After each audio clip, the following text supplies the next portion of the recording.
Muy bien, el día de hoy vamos a continuar con nuestra serie Comunidad Auténtica y el día de hoy vamos a tocar un tema muy pertinente, muy pertinente. Se llama necesito discernimiento. En otras palabras, necesito saber para tomar una sabia decisión.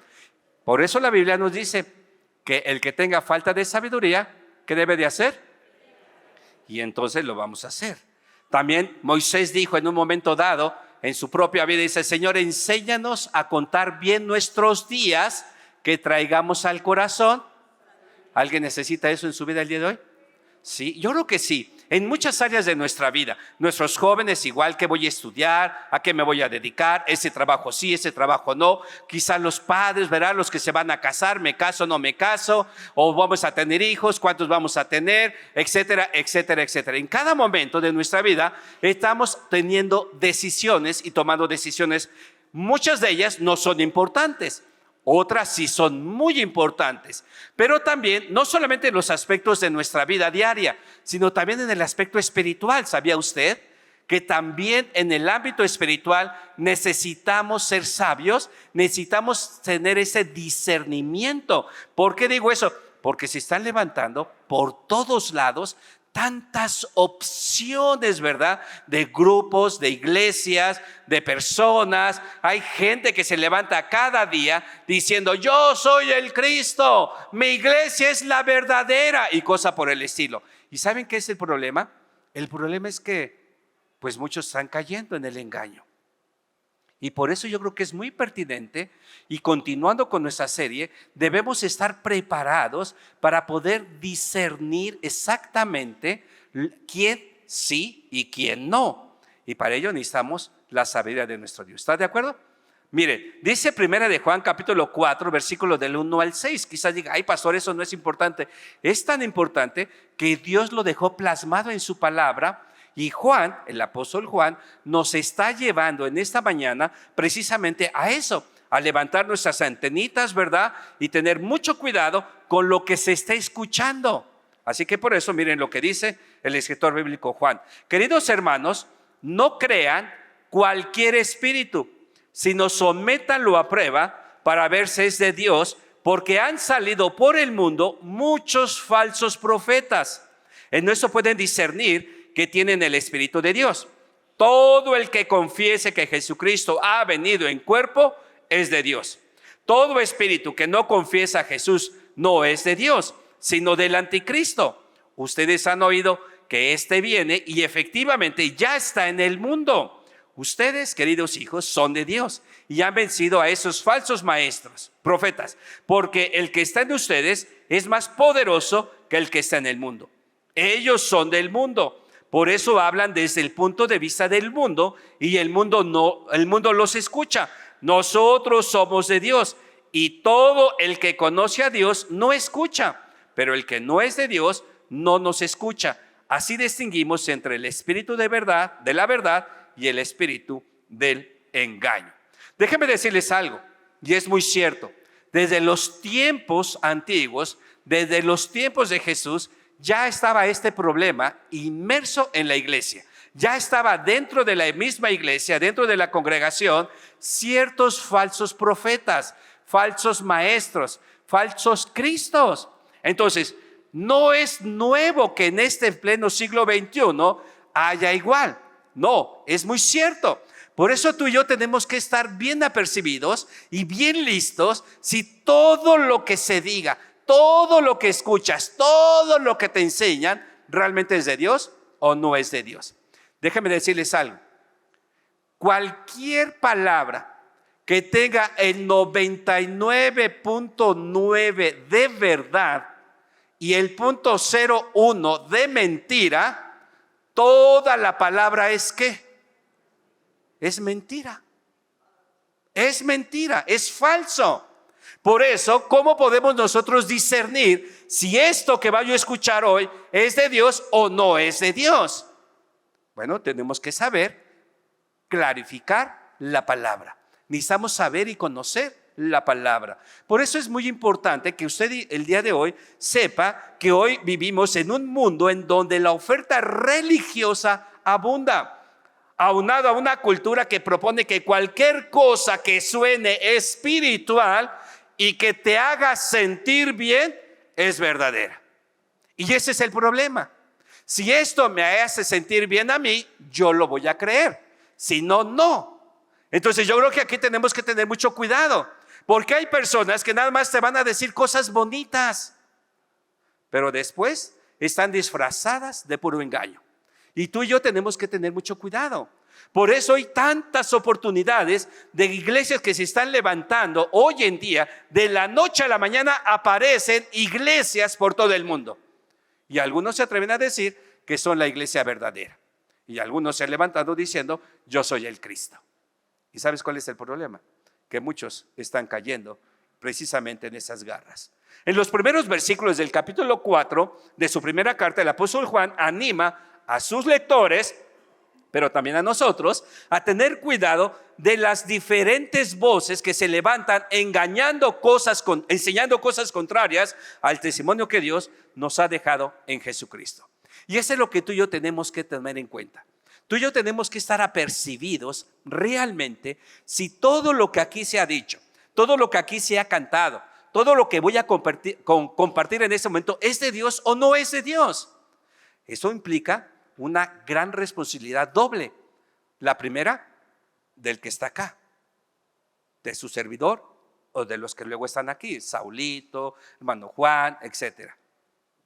Y también de parte de ustedes. ¿Están de acuerdo? También de ustedes. Ustedes tienen que tener esa apertura de ver las cosas. Por eso Pablo dijo, examinarlo todo. ¿Y luego qué dijo? Retener ¿qué? Lo bueno. ¿Y lo demás? Deséchalo. Es como cuando vas a hacer un pastel. ¿Qué haces con la harina? Luego la vertes y haces ya tu preparativo. ¿Qué haces? Le pones un cernidor, y decir un colador, no, es un cernidor de harina. Y yo digo, oye, ¿pero por qué? ¿Qué pasa? ¿Qué sucede? ¿Para qué ponemos el cernidor y ponemos la harina? ¿Para qué? Para que hay grumos, hay impurezas, y por eso se filtra. Eso es lo que dice la Biblia. Y por eso tenemos que hacerlo también nosotros en el ámbito espiritual. Así que tengamos mucho cuidado. Tengamos mucho cuidado. Es una doble corresponsabilidad del predicador, pero también de ustedes. Por eso oramos y nos ponemos en sus manos para que Dios nos dé ese espíritu de conocer su verdad. Amén. Cierra tus ojos. Señor, gracias te damos en esta mañana por la oportunidad que nos das de poder estar aquí en este lugar que hoy se convierte en tu iglesia, porque tu iglesia está aquí presente. Suplicamos, Padre Celestial, que tu Espíritu Santo nos lleve a tu verdad y que este mensaje, Señor, que hoy nos permites compartir con temor y temblor, no regrese a ti vacío, sino que cumple el propósito eterno al darnos este privilegio. Pero para ello es necesario una vez más que este siervo inútil mengüe para que tú crezcas. En el nombre de Jesús. Amén y amén. Por eso, ante toda esta advertencia que Juan nos está diciendo, entonces ustedes y nosotros necesitamos ¿qué? Discernimiento. Ahora, ¿cómo podemos tener discernimiento? Quiero compartir algunos principios que nos van a ayudar para poder tener ese discernimiento en nuestra vida. En primer punto, lo primero que tenemos que hacer es detente un momento y evalúa.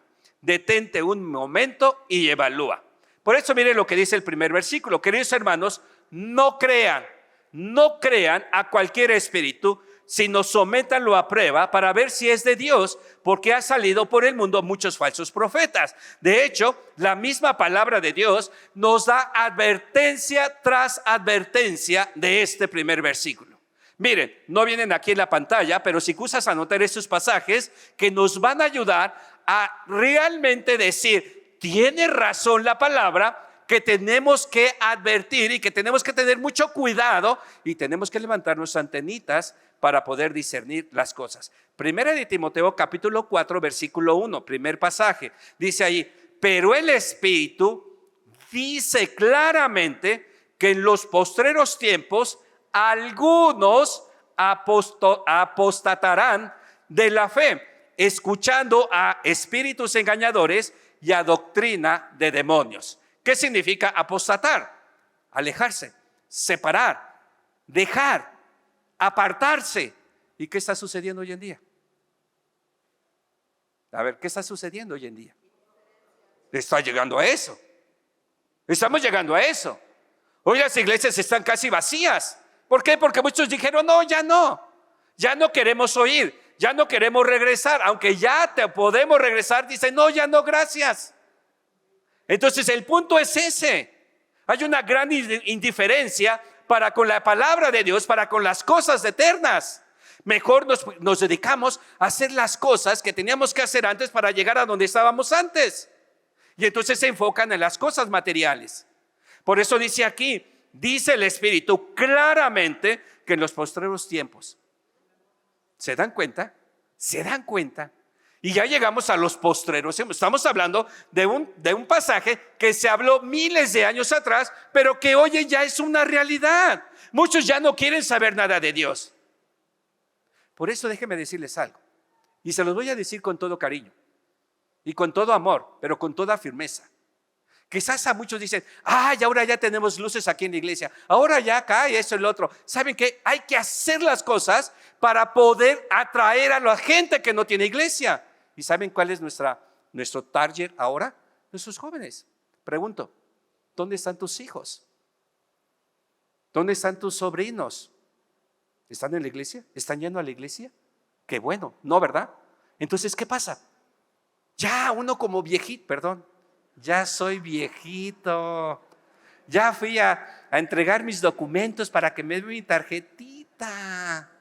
Todavía no, hasta que me la den. Nosotros yo ya voy de paso. Pero ¿saben quién deseo que se queden aquí en la iglesia? ¿Sabes quién me encantaría que estuviera aquí cantando, alabando a Dios? Esta personita que está aquí dormidita. Es mi nieta. Eso quiero que esté aquí. ¿Te das cuenta? Por eso lo hacemos, no por nosotros. Yo ya viví mis mejores años aquí en la iglesia. Aquí disfruté desde los 20 años de estar aquí en la iglesia. Ya voy de salida. Vienen los jóvenes. Y los jóvenes alguien dijo de los jóvenes, son el futuro de la iglesia. No es cierto. ¿Son qué? ¿Cuántos adolescentes había aquí? ¿Cuántos había? Cada domingo hay más de 30 adolescentes. ¿Se dan cuenta? Jóvenes hay más de 40 aquí en este lugar. ¿Se dan cuenta? Niños hay como 25 o 30 más o menos igual. ¿Se dan cuenta? Ellos son los que van a quedar. Nosotros ya disfrutamos, ¿estás de acuerdo? Ya disfruté mi iglesia, disfruté este lugar es precioso. Aquí presenté a mi hijo, aquí presenté a mi hija, aquí se casó mi hija, ya. Yo ya voy. ¿Qué sigue? La siguiente generación. Por eso lo que hacemos, los cambios que hacemos, no es cambiar la palabra. La palabra va a seguir presentándose como tal. ¿Qué estamos cambiando? Las cosas, para que la gente pueda venir. ¿Se dan cuenta? Y yo quiero que crezca más. Y esa es la idea, que puedan venir más personas que no tienen iglesia. Por eso dice Mateo 24, porque se levantarán falsos cristos y falsos profetas y harán grandes señales y prodigios, de tal manera que engañarán, si fuera posible, aún a los escogidos. ¡Ojo! Aún a los que son cristianos se van a ser engañados. Por eso necesitamos continuar compartiendo la palabra como debe de ser.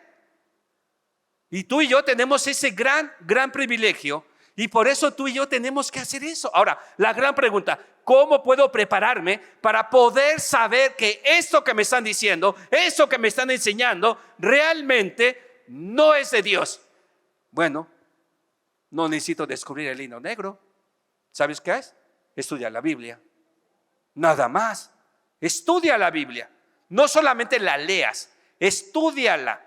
Por eso aquí en este lugar y en nuestra iglesia siempre ha existido el ministerio de discipulado anteriormente y ahora de enseñanza bíblica. Para eso lo tenemos. ¿Para qué? Para que juntos aprendamos de la palabra de Dios. Los grupos pequeños, los grupos de oración, ¿es para qué? Para aprender de la palabra de Dios. ¿Hay cosas que necesitamos aprender todavía hoy en día o no? ¿O ya se saben todo lo que Dios diga? No, tenemos que hacerlo. Cada día me pongo a estudiar para presentar un mensaje aquí. No, el pastor ya se la sabe. Nada más es cuestión de sacárselo de la manga y decirnos ahí palabras y ya. No, hay que estudiar, hay que ver. Hay que ver varios pasajes, varios comentarios. Esto, ¿para qué? Para presentarles un mensaje digno del Señor y de ustedes. Lo mismo hacen los maestros, ¿cierto? ¿No, Alejandro? Se preparan. ¿Para qué? Para enseñar la palabra. Por eso les invitamos. No es porque, bueno, pues a ver qué les hacemos que la gente haga aquí dentro de la iglesia. No, simple y sencillamente tienen que hacerlo. Gálatas 1:8 es una gran advertencia, tanto para todos aquellos que decimos que enseñamos la palabra de Dios, que dice que la maldición de Dios, ojo lo que dice, discipuladores, maestros de enseñanza bíblica, encargados de grupos pequeños, pastores y predicadores, que la maldición de Dios caiga sobre cualquiera que cualquiera sea uno de nosotros o un ángel del cielo que les predique otro medio de salvación que el que les hemos predicado. En otras palabras, lo que dice aquí Pablo es cuidado.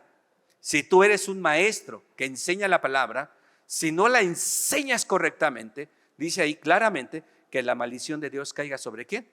Sobre ustedes. ¿Ven la responsabilidad que uno tiene al estar acá? Lo que enseña un grupo de estudio bíblico, un grupo pequeño. ¿Ven la gran responsabilidad? Por eso ahí está.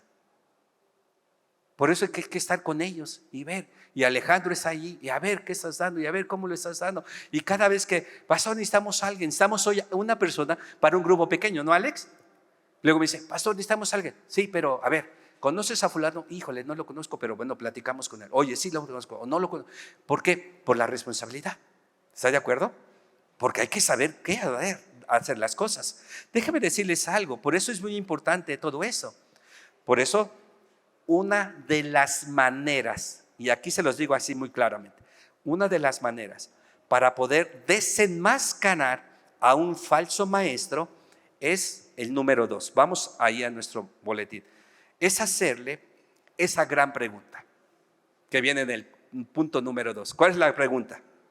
¿Quién es Jesús? Se acabó. Para poder determinar si esa persona que va a tu casa y que te dice quiero enseñar la palabra de Dios contigo, lo primero que tú vas a tener que decirle es esto. Oiga, ¿le hago una pregunta? Sí. Para usted, ¿quién es Jesucristo? Ya. Si usted dice, pastor, es que yo no sé mucho de la Biblia, no sé, pero yo nada más digo una cosa. ¿Conoces de Jesucristo? ¿Sabes quién es Jesucristo? ¿Sabes lo que hizo Jesucristo por ti? ¿Sí lo sabes o no lo sabes?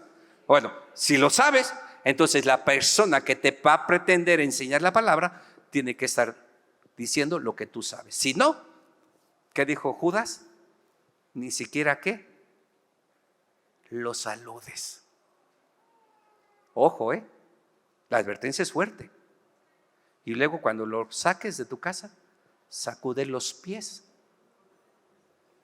y aléjate de él y cuéntaselo a la que más confianza le tengas.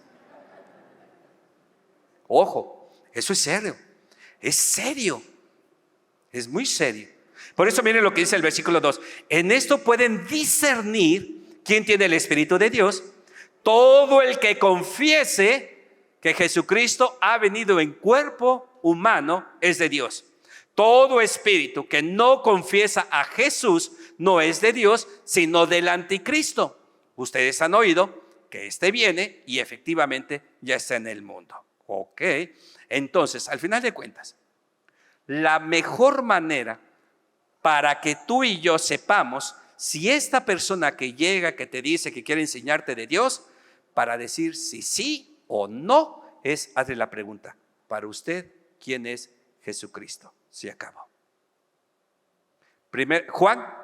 Juan capítulo 1, versículo 1 y 2 y el versículo 14, anótalo por favor. Anótalo, porque mira lo que dice en el versículo que acabo de leer. Mira, todo el que confiese que Jesucristo, ¿qué dice? ¿Ha venido en qué? En cuerpo humano. ¿Es de quién? De Dios. Fíjense, es muy interesante esto, porque el mismo Juan, que está escribiendo su primera carta, escribió su evangelio. Y miren lo que escribió en el capítulo 1, versículo 1 y versículo 2 y el versículo 14, que dice allí: en el principio ya existía el verbo, y el verbo estaba con Dios, y el verbo era Dios. Versículo 2, él, o sea, el verbo estaba con Dios en el principio. Versículo 14 de Juan 1, y el verbo se hizo ¿qué? Hombre, y habitó entre nosotros. Por eso regreso a primera de Juan en esto: el que confiese que Jesucristo ha venido en cuerpo humano, ¿es qué? De Dios. Fíjense que es muy interesante. No está diciendo cosas diferentes, está diciendo Juan exactamente lo mismo. Por eso en el versículo 14 lo vuelvo a repetir: y ese verbo, que era Dios, se hizo hombre y habitó entre nosotros, y hemos contemplado su gloria, la gloria que corresponde al Hijo unigénito del Padre, lleno de gracia y de verdad. Se acabó. Punto. ¿Por qué digo eso? Bueno, déjame decirles algo. ¿Por qué? Porque al final de cuentas siempre hay esa gran pregunta, y Jesús nos da la clave. Anota por favor este pasaje: Mateo 16, versículo 13 al 19. Mateo 16, 13 al 19. ¿Por qué Juan está enfatizando que Jesús vino en carne y se hizo carne y se hizo hombre? ¿Por qué? Mateo 16, versículo 13 al 19. Cuando llegó a la región de Cesarea de Filipos, Jesús preguntó a sus discípulos: ojo, ¿quién dice la gente que es el Hijo del Hombre? En pocas palabras, le está diciendo Jesús a los discípulos: oigan, ¿y qué se oye allí abajo en el baño, en Radio Pasillo, verdad? De Jerusalén, de todos los lugares. Oye, ¿y quién es ese tal Jesús? Buena pregunta, ¿no? Porque ya se estaban moviendo muchas cosas. Por eso hay algunas personas que dijeron: puede haber salido algo bueno de allá de Jerusalén, o de Belén, o de no sé dónde. Ah, caray, puede salir. Es el hijo de un carpintero que hace cosas. Entonces se oían muchos comentarios por allí de la gente. Por eso yo creo que la pregunta es muy pertinente: ¿quién dice la gente que es el Hijo del Hombre? Le respondieron. ¿Qué respondieron los discípulos? Mira, unos dicen que tú eres Juan el Bautista. Órale, quizás por la barba, ¿no? O quién sabe. Otros dicen que tú eres Elías, el profeta Elías, ¿se acuerdan? Imagínate. Algunos otros dicen que tú eres Jeremías, el profeta chillón. Y algunos otros dicen: no, es un profeta que llegó. ¿Te das cuenta? Buena pregunta y cuántas respuestas. Y entonces Jesús hace la siguiente pregunta: ¿y ustedes? ¿Quién dices que soy yo? Ese es el punto. Porque eso es lo que dice la Voz Populi. Pero ustedes que están conmigo, ¿yo quién soy? Wow. Entonces, imagínate, híjole. Y sin embargo, alguien se levanta y dice: tú eres el Cristo, el Hijo del Dios viviente. ¿Afirmó quién? Simón Pedro. Dichoso tú, Simón, hijo de Jonás, le dijo Jesús, porque eso no te lo reveló ningún mortal, sino mi Padre que está en el cielo. Yo te digo que tú eres Pedro, y sobre esta piedra edificaré mi iglesia, y las puertas del reino de la muerte no prevalecerán contra ella. Te daré las llaves del reino de los cielos. Todo lo que ates en la tierra quedará atado en el cielo, y todo lo que desates en la tierra quedará desatado en el cielo. ¿Quién le reveló a Pedro la respuesta? El Espíritu Santo. ¿Qué dice Juan? Todo aquel que no confiesa que Jesús entonces no es de quién, no es de Dios. ¿Quién nos enseña? Miren, déjenme decirles rápidamente algunas creencias de algunos grupos sectarios, ¿ok? Y la gran mayoría dicen lo siguiente: budismo, los budistas. Las enseñanzas del budismo, cuyo fundador fue Siddhartha Gautama, en pocas palabras, Buda, se difundieron en India 500 años antes del nacimiento de Jesús. Para muchos budistas, fíjense lo que piensan de Jesús. Jesús fue un ser iluminado. Jesús fue un gran maestro. Ven a Jesús más cerca, o sea, ven a Jesús como una persona cercana a ellos, pero eso es gracias a su humanidad. Pero no lo ven como Dios. Ojo, ojo. El mensaje de amor hace que uno se acerque a Él, o sea, por el mensaje, y los budistas hablan mucho de eso, ¿no? Acerquen a Él. Sin embargo, si lo ven como un Dios, entonces su figura se hace ¿qué? Tan distante, tan lejana, porque dicen que Dios es tan lejano y tan lejano. Pero sí lo reconocen como un ser humano. Entonces me puedo acercar. Pero no es que 100% hombre, pero no es 100% ¿qué? Dios, como la Biblia lo menciona. Fíjense, esto me llamó mucho la atención. El judaísmo. ¿Saben qué piensan el judaísmo de Jesucristo mismo? El judaísmo dice que Jesús no es el Mesías. Por lo tanto, no es una persona divina. Por lo mismo, entonces, ¿no es qué? No es Dios. Hoy en día hay muchos judíos que están esperando la llegada del Mesías prometido. Y lo siguen esperando. Y no lo reconocen como el Mesías. La misión de Jesucristo para los judíos rechaza la idea que Jesús como Mesías, su misión entonces no es relevante. ¿Qué significa? Si Jesús no es el Mesías, entonces todo lo que Él vino a hacer aquí, pues me tiene sin cuidado. No importa, es irrelevante. No es importante ni significativo para nadie. ¿Y la muerte de Cristo entonces?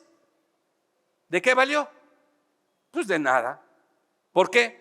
Porque dicen que murió porque pretendía decir que Él era ¿qué? Dios. Y por eso murió. ¿Te das cuenta? El mismo judaísmo no reconoce precisamente a Jesucristo. Los testigos de Jehová, aquellos que llegan a tu casa y quizás los has dejado entrar y probablemente hasta han enseñado de la Biblia. Es más, ya se llevan una Biblia también de color negro. Y te dije, miren, traigo la Biblia, quiero enseñar la Biblia. Miren lo que ellos dicen de Jesús, rápidamente. Nosotros como testigos de Jehová seguimos las enseñanzas y el ejemplo de Jesús. Paloma.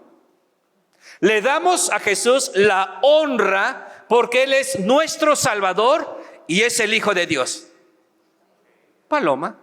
Oh, no, sí, 2 de 2. Sale. Eso demuestra, ellos dicen, eso demuestra que somos cristianos. Ellos dicen, somos cristianos. ¡Ay, yo también soy cristiano!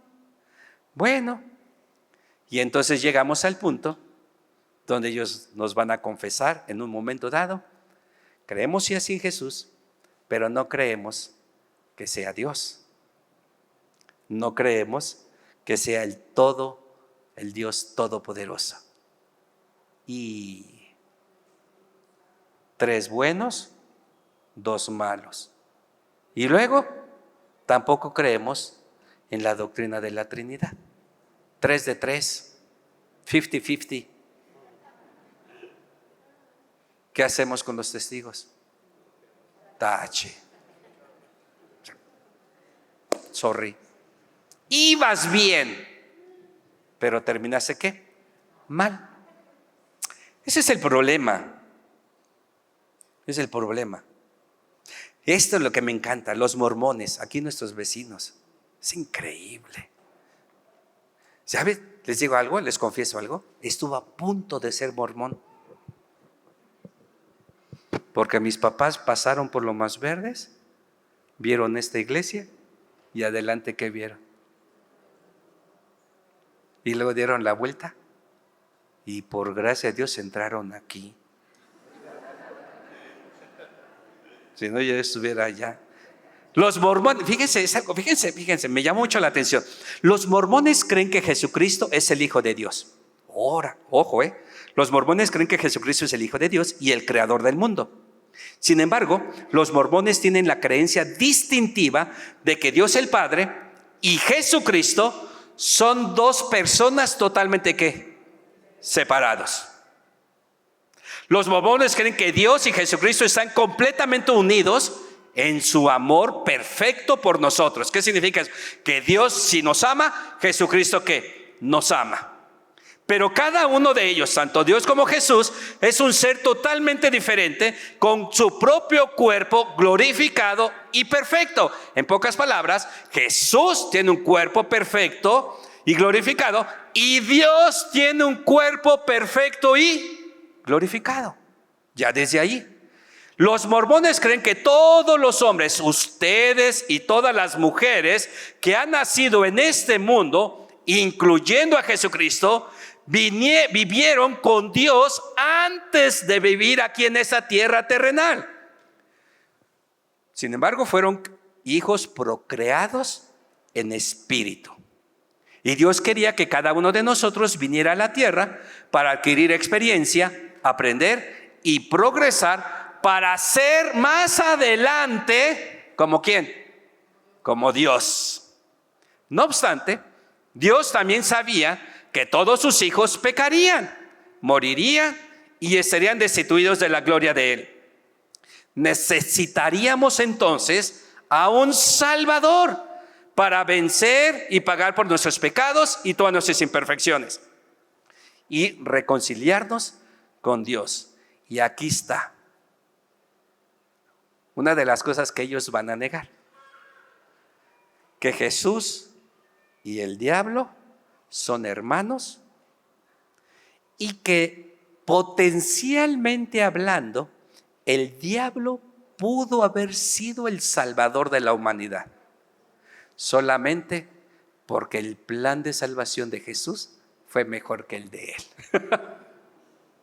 Por eso Jesús es el Salvador. ¿Se dan cuenta? Y ahí están tantas cosas que al final de nosotros pues estamos cayendo en cada una de estas cosas. Por eso vuelvo a ver, ¿cuál es el antídoto para no caer en el engaño? Estudia la palabra. Métete a una enseñanza bíblica, a un grupo pequeño. Estudia la Biblia. Tenemos grupos presenciales y tenemos grupos virtuales. ¿Cuántos grupos virtuales tenemos, Alex? A nivel iglesia. Como 70 grupos a diferentes horas, todos los días de la semana. Nada más es cuestión de que te conectes a un celular, a una compu y empieces a estudiar. Por eso, vuelvo a repetir otro pasaje que Jesús nos dice en Mateo capítulo 7, anótalo, Mateo capítulo 7, versículo 15 al 23. Cuídense de los falsos profetas, dice Jesús. Vienen a ustedes disfrazados de ovejas, pero por dentro son lobos feroces. Por sus frutos los conocerán. ¿Acaso se recogen uvas de los espinos o higos de los cardos? Del mismo modo, todo árbol bueno da fruto bueno, pero el árbol malo da fruto malo. Un árbol bueno no puede dar fruto malo, y un árbol malo no puede dar fruto bueno. Todo árbol que no da buen fruto se corta y se arroja al fuego. Así que por sus frutos lo conocerán. Versículo 21. No todo el que me dice Señor, Señor, entrará en el reino de los cielos, sino solo el que hace la voluntad de mi Padre que está en el cielo. Muchos me dirán en aquel día: Señor, Señor, ¿no profetizamos en tu nombre y en tu nombre expulsamos demonios e hicimos muchos milagros? Entonces yo les diré claramente: jamás los conocí, aléjense de mí, hacedores de maldad. Esa es la advertencia. Y ese es el cuidado que tú y yo tenemos que tener. No todo aquel que diga: vengo y te quiero enseñar de la palabra. No, tienes que saber exactamente lo que te está enseñando. Por eso tú y yo tenemos que estudiar la Biblia, aprender de la Biblia y que la Biblia nos enseñe. Si eres un cristiano que ama a Dios, que ama a Jesucristo, que confías en Dios, que confías en Jesucristo, que crees en su palabra, Entonces, número 3, no tengas temor ni vergüenza. No tengas temor ni vergüenza. Versículo 4. Ustedes, queridos hijos, son de Dios y han vencido a esos falsos profetas, porque el que está en ustedes es más poderoso que el que está en el mundo.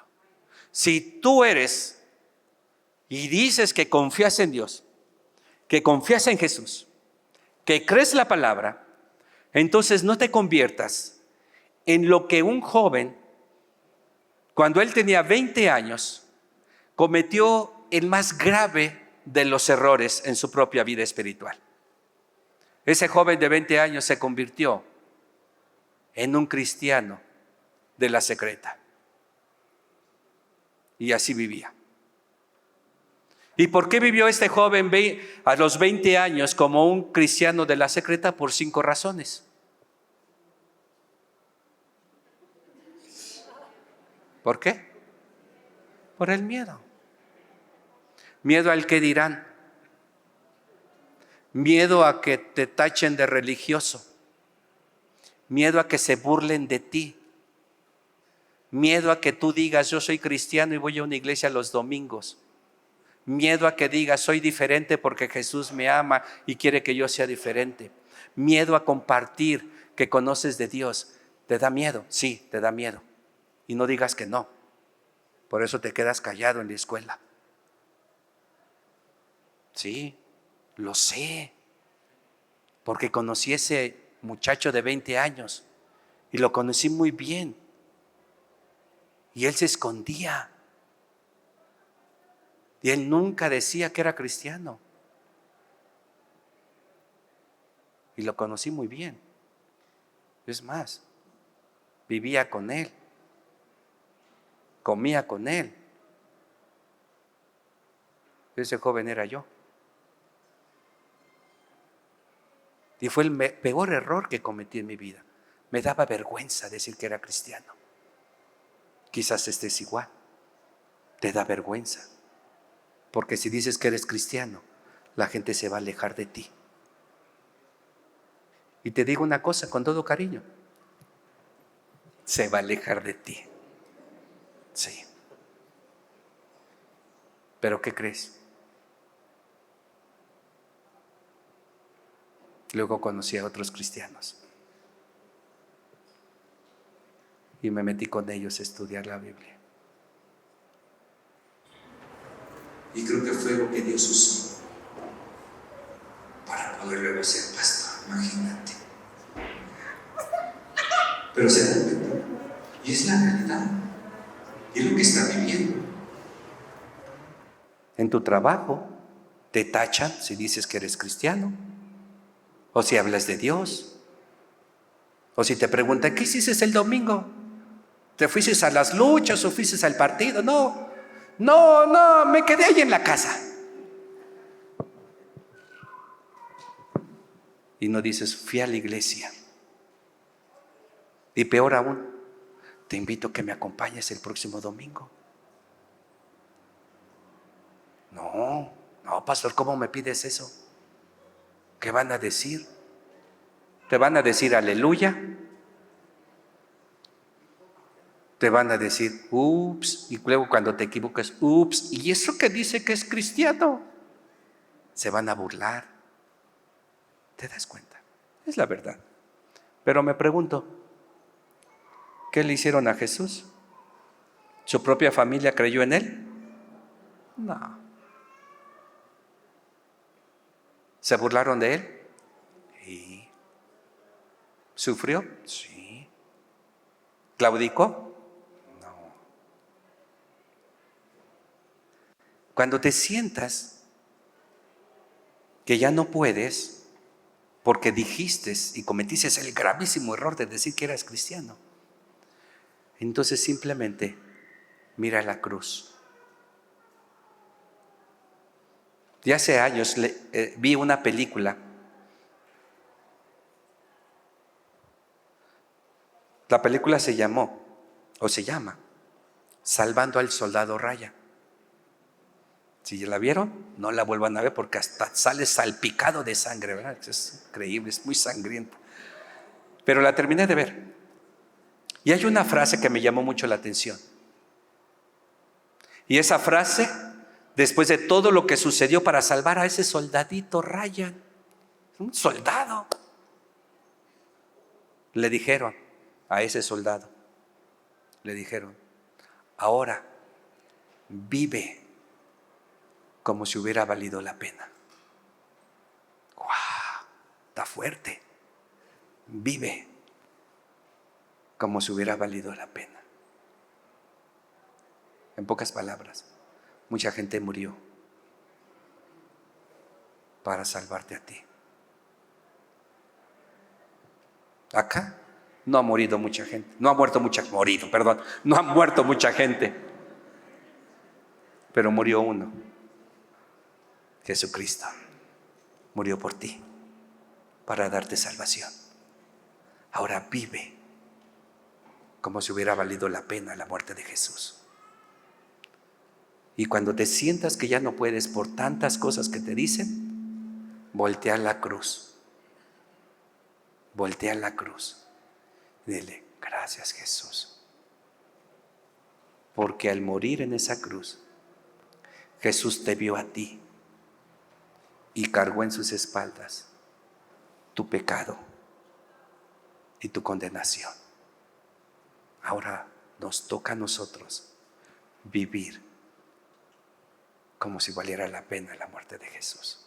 Así que no te dé vergüenza. No. Dice Jesús, si tú me niegas delante de los hombres, yo te voy a negar delante de mi Padre. Ah, ¿verdad? Ahí se los dejo de tarea. Y eso me lleva al último de los puntos. De tal manera que entonces debemos de recordar en esas situaciones que estamos viviendo, que número 4, que estamos viviendo bajo dos cosmovisiones totalmente diferentes. Dos cosas, dos mundos, dos instituciones totalmente diferentes. Versículos 5 y 6. Ellos son del mundo, por eso hablan desde el punto de vista del mundo. Y el mundo los escucha. Nosotros somos de Dios y todo el que conoce a Dios nos escucha. Pero el que no es de Dios no nos escucha. Así distinguimos entre el espíritu de la verdad y el espíritu del engaño. ¿Qué significa eso? Que debemos ser conscientes de que estamos aquí en este mundo. Y este mundo, el dueño del mundo, es el diablo. Es el diablo. Dijo Pablo en Efesios capítulo 5. Dice, no se embriaguen con vino, antes bien ser llenos ¿qué? Del Espíritu Santo. Y yo creo que esa es la tarea principal. El mundo nos atrae. Las cosas del mundo nos atraen. Pero no me puedo alejar del mundo porque vivo en este mundo. Pero Dios dice que en este mundo todos los que son hijos de Dios van de paso, porque nuestra ciudadanía está en el cielo con Dios. Así que eso es lo que tú y yo tenemos que pensar. Sí hay una lucha muy fuerte. El apóstol Pablo decía, lo que no quiero hacer, eso hago. Lo que no quiero hacer, eso hago. Y lo que quiero hacer, no lo hago. Había una lucha tremenda en su vida. Por eso nuestras antenas están todavía aquí escuchando tantas cosas del mundo, tantas cosas que nos ofrece el mundo, la sociedad y esto, los amigos, la tecnología, tantas cosas. Pero para poder salir victorioso necesitamos una sola cosa: depender de Dios y de su Espíritu Santo. Como hijos de Él tenemos esa gran oportunidad de caminar y en cada paso que doy ser más que un vencedor por Jesucristo. ¿Ven? ¿Necesitamos discernimiento? Sí. ¿Cuándo? Todos los días, a cualquier momento. Que Dios nos ayude a ser sabios en cuanto a las decisiones que tengamos que tener y en cuanto a las palabras que podamos también saber y discernir entre lo que es de Dios y lo que no es de Dios. Amén. Señor, gracias por este hermoso tiempo. Gracias, Padre Santo, por tu palabra. Gracias, Señor, porque nos has ayudado y nos das de tu Espíritu Santo para poder discernir entre lo que es tuyo y lo que no es tuyo, lo que viene de ti y lo que no viene de ti. Te ruego en el nombre de Jesús que nos ayudes, en el nombre precioso de Jesús. Amén y amén.